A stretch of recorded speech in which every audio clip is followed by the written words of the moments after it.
Hello guys, ये lecture 8 है chapter solution class 12th chemistry का। I am Arun Raina, PhD net JRF. तो सबसे पहले आज हम करेंगे मोल फ्रैक्शन ऑफ ए कंपोनेंट। अब फर्स्ट मैं आपको बताऊंगा, आपने मोलैरिटी पढ़ी, मेरे पास मोलैलिटी पढ़ी, नॉर्मेलिटी पढ़ी, वो सब किसके होते थे? सोल्यूशंस के होते थे। लेकिन ये किसका है? कंपोनेंट का है। फर्स्ट पॉइंट याद रखना है आपने, मोल फ्रैक्शन ऑफ ए कंपोनेंट होता है। सेकेंड पॉइंट आपने याद रखना है, ये फ्रैक्शन है। फ्रैक्शन का मतलब है ये रेशो है, ये रेशो है, मोल्स की रेशो है। ठीक है, तो मोल फ्रैक्शन एक कंपोनेंट की क्या होगी? मोल फ्रैक्शन एक कंपोनेंट की होगी, ऊपर लेना है हाँ आपने उसके number of moles of the component और डिवाइड करना है total number of moles of the solution. तो लिखेंगे mole fraction of a component is the ratio of number of moles of the component to the total number of moles of the solution. ठीक है, और इसको denote करते हैं काई से। किससे डिनोट करते हैं? एक्स डालते हैं, उसकी टेल को खींच लेते हैं काई से।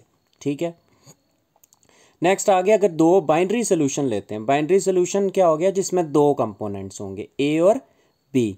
एक से हम ए को हमेशा हम पूरे चैप्टर में सॉल्वेंट कंसीडर करेंगे और बी को सल्यूट कंसीडर करेंगे। इनके अगर number of moles N A और एन बी होंगे तो मोल फ्रैक्शन ऑफ बी किसके बराबर होगी? काई बी। और ये बराबर होगी, ऊपर लिखने इसके नंबर ऑफ मोल्स, नीचे लिखने टोटल नंबर ऑफ मोल्स। ठीक है, इसी तरह से काई ए किसके बराबर होगा? ऊपर लिखने number of moles of A और नीचे लिखने टोटल नंबर ऑफ मोल्स। ये देखें, binary solution in which N B moles of solute dissolve in N A moles of solvent, then chi B equal to N B upon N A plus N B, chi A equal to N A upon N A plus N B. ये N A plus N B इसके आगे लिखना है।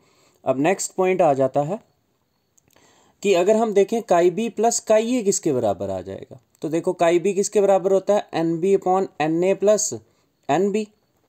और chi A किसके बराबर होता है? N A upon N A plus N B. LCM लेंगे दोनों का, नीचे आ जाएगा N A plus N B, ऊपर भी आ जाएगा N B plus N A. तो chi B equal plus chi A किसके बराबर आ जाएगा? काई बी प्लस काई ए किसके बराबर आ जाएगा? काई बी प्लस काई ए हो जाएगा, ऊपर भी न्यूमिनेटर भी सेम, डिनोमिनेटर भी सेम, 1 के बराबर। तो देखो chi A plus chi B equal to N A upon N A plus N B plus N B upon N A plus, LCM लिया वो भी सेम, ऊपर भी सेम। तो हैंस हम कह सकते हैं sum of mole fraction of all the components in a solution is always unity.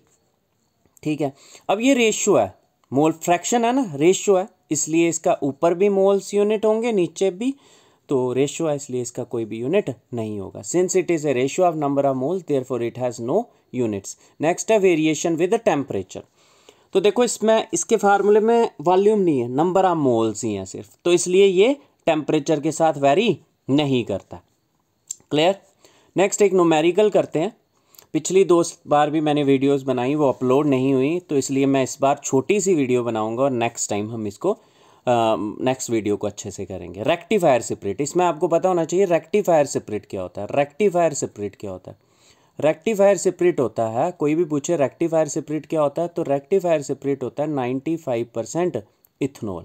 95% ethanol को बोलते हैं रेक्टिफायर सेपरेट। और एब्सोल्यूट अल्कोहल बोले कोई तो वो 100% अल्कोहल होता है।